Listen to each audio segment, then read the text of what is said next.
What's up, guys? Mr. Knows Hoops back today with another video.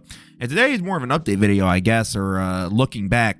I talked about the New Orleans Pelicans earlier this season, and I was sort of lost with their direction. In some ways, they've proven me very wrong, going 41-26, 5th in the West, 9th in overall offense, 7th in defense, and a top 5 3-point percentage team.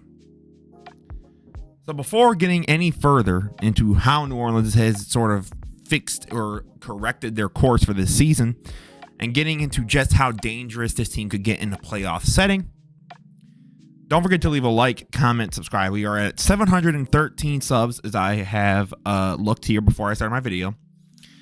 And hopefully by the end of the month, I'm hoping we can reach 750. And by the end of the NBA season, I want to hit 1K subs. So again, don't forget to leave a like, comment, subscribe, join the Discord, especially with playoffs around the corner. We will be talking about hoops almost all the time. Without further ado, let's get into it. And the first thing I want to talk about is a group of players: Jordan Hawkins, Herb Jones. So guys, we are going to start off with Jordan Hawkins, who is the rookie for the New Orleans Pelicans. And Hawkins is averaging 9, 3, and 1 on 39 from the field, 37 from 3, which is really impressive for a rookie. And it's on like 4 to 5 shots a game, and 84 from the line. Now, let's get into what makes Jordan Hawkins so helpful for this team. Herb Jones is going to get the ball here coming out of the perimeter, and they love Jonas Valanciunas in actions from what I've been able to see with Jordan Hawkins. They love using him as they're almost their Draymond for guys like Jordan Hawkins. So Hawkins is going to get the roll action here, right? Boom. Gets a little bit of a shove, right? But just uses just enough time and space to get that elevation to pull up for the midi. And again, Hawkins is a lethal shooter, right? So Hawkins is going to get the ball here. And you see Daniels is going to kind of get the screen, right? Kyrie sticks with Dyson Daniels. Ball goes to the Herb in the midi. And this is a great play here, right? Hardaway Jr. kind of just gets lost on the rotation. But Valanciunas does a great job setting up for him defensively by getting the screen. The catch and shoot, right? Hawkins has such a quick release, knows when it's his time to take the shot, and they trust him with it, right? And again, DHO, pumps, man bites, pumps again, boom, beautiful midi. And then the second player we're discussing is obviously a staple of this New Orleans look. Herb Jones, averaging 11, 4, and 3 on 51 from the field, 43 from the 3, and 85 from the line. He's averaging about like 1.3 or 4 steals. But Herb Jones is the perfect example of where you actually need to watch really good defenders live, or be able to go back and take a look, because this defensive stats for him don't necessarily reflect everything, right? So coming up here, right, this is against one of the best, if not the best offense in the league, right? Gets the ball out to Jackson. Herb does a great job picking off right here, right? Gordon tries to set the screen action. Reggie drives. Herb just makes the decision. At worst, KCP is going to have to force himself over, right? And then you can kind of close in, make it uncomfortable. Great, read here by Herb Jones, right? And that's a great play. And he makes those so often for this team, which is why it's so important, right? Transition. Boom. Kicks it out. KCP. Herb Jones out of nowhere. Boom. Right? He, to me, is one of the biggest, if not the biggest reason that this team is so good defensively when we look at it. And again, these two guys, to me, in a way, symbolize why this team has been able to sort of figure it out, at least, in the regular season. Jordan Hawkins tells you why this team being top 5 in 3-point percentage is so important. Now, I do think there's a fair disclaimer to make. They're like 24th in 3-point attempts, though. But my thing is, at least when they're shooting them, they are very good at making them. Now, Herb Jones, I mean, this team is top 7 in defense and top 7 in half-court defense. This dude's a huge reason why. One of the best perimeter defenders in the league. Like, that is no hyperbole. The dude should be an all-defensive team this season, in my opinion. These two guys sort of personify what has helped New Orleans really, really, really stick out. I mean, this team is 5th in the West.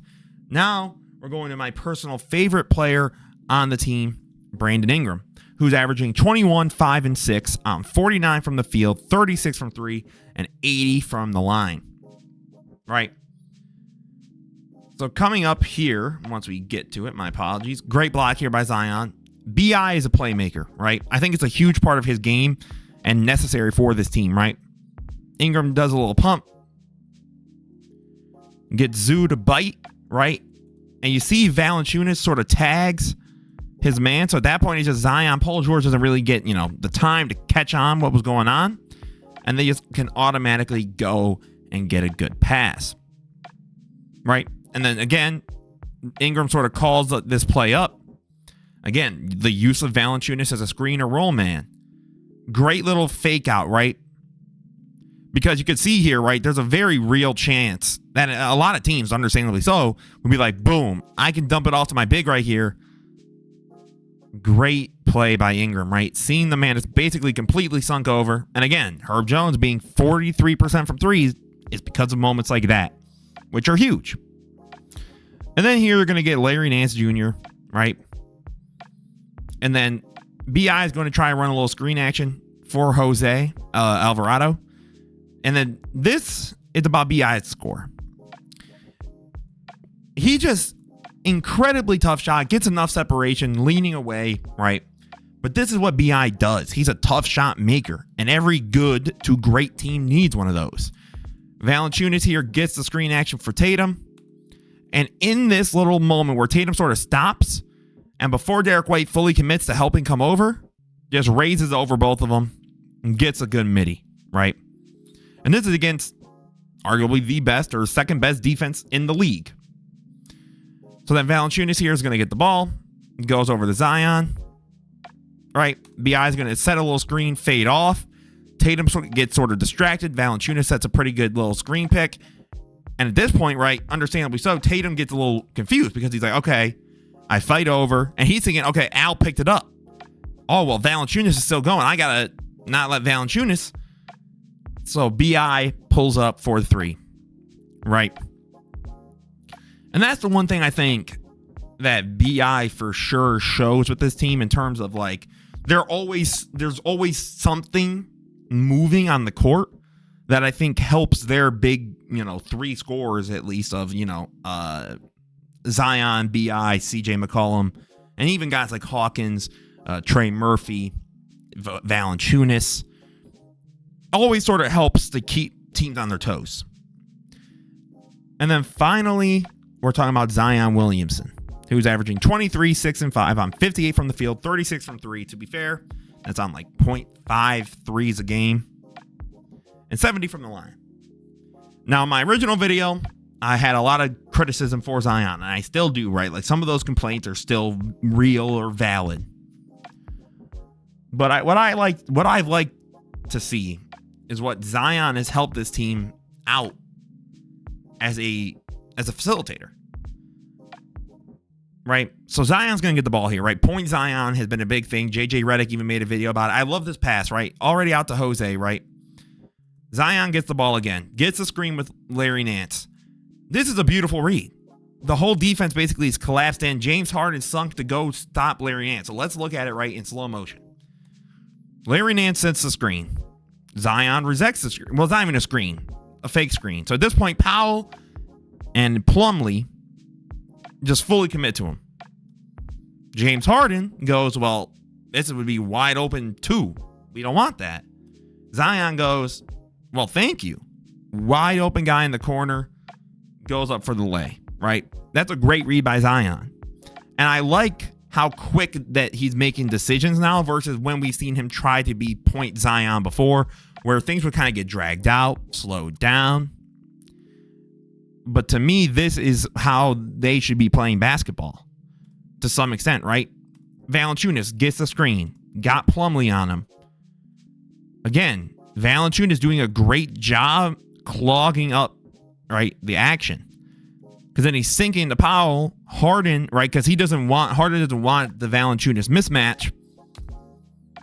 So then wide open Herb Jones again, catch and shoot, money, right? And then one more look at the playmaking side of Zion. And obviously, we're going to look at Zion, the scorer. Zion is going to get the ball up here, right? Gets Powell. Goes to attack Powell. Attack. Beautiful bounce pass, right? Again, the whole team basically commits. PG's ball watching. Kawhi does a little slide in. Daniel Tice is a little slow to react. Up and under. Nice and easy. And then let's just look at Zion, the scorer, right? He's got Plumlee on him. A little slower footed, right?